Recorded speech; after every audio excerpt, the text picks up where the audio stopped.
Hello viewers, welcome to our channel Kundan life school. Kundan life school চ্যানেলে আপনাদের প্রত্যেককে আরও একবার স্বাগত জানাচ্ছি আমাদের দ্বিতীয় ভিডিও। আজকের টপিক বা আজকের সাবজেক্ট হলো ডিপ্রেশন এবং অ্যাংজাইটি। এই ডিপ্রেশন এবং অ্যাংজাইটি আজকের সময় ছোট থেকে বড় প্রত্যেকটা মানুষকে গ্রাস করছে এবং এর বেশ কিছু কারণ আছে। তো আমরা সেই কারণে পরে যাব। আগে আসবো আমরা ডিপ্রেশন এবং অ্যাংজাইটি কি। ডিপ্রেশন মানে হলো মানসিক বিষণ্ণতা, অর্থাৎ মন খারাপ থাকা এবং মনের মধ্যে একটা অদ্ভুত বিষণ্ণতা, অর্থাৎ কিছু করতে ভালো না লাগা। এই ডিপ্রেশন বা মানসিক বিষণ্ণতা আপনাকে যে কোনো কাজে বাধা সৃষ্টি করবে, আপনাকে কিছু কাজ করতে দেবে না, আপনি দীর্ঘ সময় ধরে এই সমস্যার মধ্যে দিয়ে যাবেন, অথচ আপনি বুঝতেও পারবেন না কেন আপনার মন খারাপ হয়েছে, কেন আপনার কিছু করতে ভালো লাগছে না। এটা আপনাকে আপনার প্রিয়জনের থেকে দূরত্বে নিয়ে যাবে, আপনার বন্ধু বান্ধব থেকে আপনাকে দূরত্বে নিয়ে যাবে, আপনাকে সমাজ থেকে আস্তে আস্তে বিচ্ছিন্ন করে দেবে। এই ডিপ্রেশন আপনাকে এক ঘরে করে দেবে। আপনি নিজেকেই করবেন এই ডিপ্রেশনে আসলে, অথচ আপনার কি হচ্ছে, আপনার সমস্যাটা কি, আপনাকে কেউ বলে না দিলে, আপনাকে কেউ কাউন্সিলিং না করলে আপনি বুঝতে পারবেন না। অ্যাংজাইটি হলো এর পরের স্টেজ। এই ডিপ্রেশন থেকে অ্যাংজাইটি অর্থাৎ আগামী ভবিষ্যৎ নিয়ে ভয়, দুশ্চিন্তা, যে কিছু একটা হবে মনে হচ্ছে, কিছু একটা অঘটন ঘটতে পারে, সবসময় ভবিষ্যৎ নিয়ে ভয়, দুশ্চিন্তা, এটাকে বলা হয় অ্যাংজাইটি। এবার আসি এই ডিপ্রেশন বা অ্যাংজাইটির কারণ। দেখুন, ডিপ্রেশন এবং অ্যাংজাইটি এর কারণ অনেক আছে, কিন্তু মূলত দুটি কারণ থেকে এই ডিপ্রেশন এবং অ্যাংজাইটি আসে এবং তার সমাধানও আছে। তো সমাধানটা আমরা পরে যাব, কেন একটা ভিডিও অনেক বড় হয়ে যাবে, আপলোড করতে সমস্যা হয়। তো আমরা আজকে কারণটা আলোচনা করব, সমাধানটা আমরা পরের ভিডিওতে আলোচনা করব। তো দেখুন, প্রথম কারণ হলো কর্মহীনতা। অর্থাৎ যে সমস্ত মানুষদের কোনো কিছু কাজ নেই বা কাজ খুঁজে পাচ্ছেন না, বা কাজ থাকলেও খুব কম, বেশিরভাগ সারাটা দিনই তারা কাজের থেকে মানে কাজ খুব অল্প সময়ের মধ্যে তারা করেন এবং বাকি সময়টা কাজ থাকে না বললেই চলে। মানে হাতে অপর্যাপ্ত সময় আছে যাদের কাছে, এই সমস্ত মানুষরাই বেশি ডিপ্রেশনের শিকার হন। তো এখানে আমরা আগেই ঘোষণা করেছি যে ওয়েলনেস ফর অল পাশাপাশি স্টুডেন্ট ওয়েলনেস, দুটো বিষয় নিয়েই আমরা সমান্তরালভাবে এগোবো। তো প্রাসঙ্গিক বলে বলি, এখন যে সমস্ত ছাত্রছাত্রীরা বিশেষ করে উচ্চ মাধ্যমিক দেওয়ার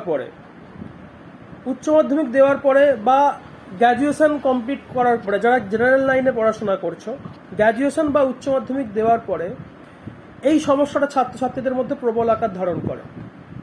অর্থাৎ এই সময়টা পড়াশোনার চাপটা রিলিজ হয়ে যায় এবং ভবিষ্যৎ নিয়ে দুশ্চিন্তা শুরু হয়, যে কি করব, জীবনে কিভাবে এগোবো, চাকরি করব না ব্যবসা করব নাকি অন্য কিছু করব, এরকম বিভিন্ন রকম দুশ্চিন্তা আসে ঠিক এই সময়টার মধ্যে দিয়েই।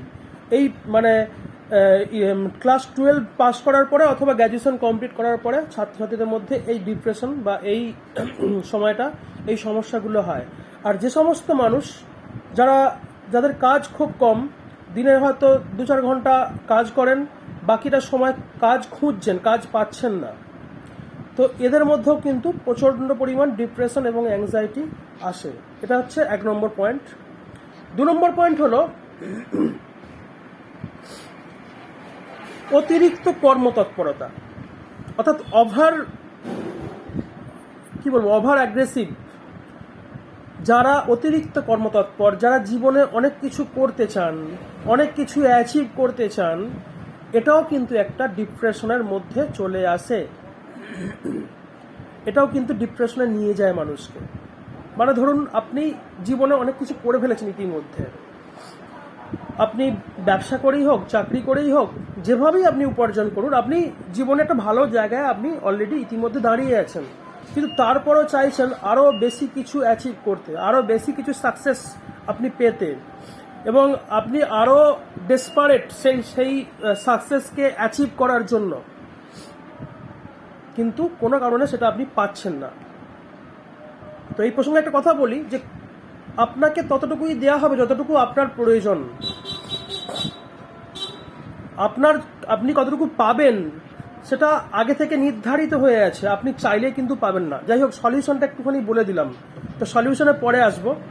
তো সেটাই যেটা বলছিলাম যে আপনি তো জানেন না আপনার কতটুকু প্রাপ্য ওখানে লেখা আছে, কিন্তু আপনি চাইছেন আরও বেশি কিছু। এই অতিরিক্ত চাওয়া, অতিরিক্ত কর্মতৎপরতা থেকে কিন্তু ডিপ্রেশন আসে, অ্যাংজাইটি আসে। বারবার প্রচেষ্টা করার পরও যখন আমরা ফেলিওর হই, যখন আমরা সেই নির্দিষ্ট লক্ষ্যে পৌঁছতে পারি না, তখন মনে হয় যে কেন পাচ্ছি না, কেন আমরা আমাদের নির্দিষ্ট বা অভীষ্ট লক্ষ্যে আমরা পৌঁছতে পারছি না। এটাও কিন্তু একটা ডিপ্রেশনের অংশের মধ্যে পড়ে। এটা হলো মূল দুটো পয়েন্ট, অর্থাৎ কর্মহীনতা একটা পয়েন্ট, আর একটা পয়েন্ট হলো কর্মতৎপরতা, অধিক কর্মতৎপরতা। অর্থাৎ এর মধ্যে এবারে দেখুন, এই কর্মহীনতার মধ্যে একটা সাব পয়েন্ট আসবে, সেটা হলো এই কর্মহীন যাদের কাজ কম, তাদের মধ্যেই কিন্তু লাইফস্টাইল জনিত সমস্যাগুলো এসে থাকে। রাত্রে ঘুম না হওয়া, রাত্রে দেরি করে ঘুমানো, যখন তখন যা ইচ্ছা খেয়ে নেওয়া, সকালে ঘুম থেকে উঠতে দেরি করা, এখান থেকেও কিন্তু ডিপ্রেশন আসে। যত আপনি লাইফস্টাইলকে চেঞ্জ করবেন, যত আপনি জীবনকে অনিয়মিতভাবে জীবনযাপন করবেন, তত ডিপ্রেশন বাড়বে। অর্থাৎ কর্মহীনতা, তার সাথে যুক্ত হয়ে গেল আপনার লাইফস্টাইল, এই দুটো মিলে ডিপ্রেশনকে অধিক করে দেয়। একইভাবে ঠিক সেম জিনিস কর্মতৎপরতা, অর্থাৎ অধিক যারা অ্যাগ্রেসিভ কাজের ব্যাপারে, যারা বেশি কিছু সাকসেস চান, তার সাথে কিন্তু আরেকটা টপিক যুক্ত হয়, সেটা হলো ওভার থিঙ্কিং, অর্থাৎ অতিরিক্ত চিন্তা, অতিরিক্ত প্রত্যাশা। মানে যেটা প্র্যাকটিক্যালি সম্ভব নয়, অনেক সময় সেটাও আমরা চিন্তা করে ফেলি। ওভার থিঙ্কিং এটা কিন্তু তাদের মধ্যেই আসে যারা এক্সপেকটেশনের বাইরে কিছু চায়, অর্থাৎ মানে অতিরিক্ত কর্মতৎপরতা থেকে এই জিনিসটা আসে। তো এটাই আজকের মূল টপিক ছিল, অর্থাৎ ডিপ্রেশন এবং অ্যাংজাইটি দুটো কারণে আসে। একটা হলো কর্মহীন, যাদের কাজ কম, যারা কাজ করতে চান কিন্তু করতে পারছেন না, বিভিন্ন কারণে আটকে যাচ্ছেন, বিভিন্ন সমস্যার মধ্যে জড়িয়ে যাচ্ছেন, কি করবেন বুঝতে পারছেন না, এখান থেকে ডিপ্রেশন, অ্যাংজাইটি আসে। এবং এই সমস্ত মানুষরা আবার বেশি করে অনিয়ন্ত্রিত জীবনযাপনে জড়িয়ে পড়েন।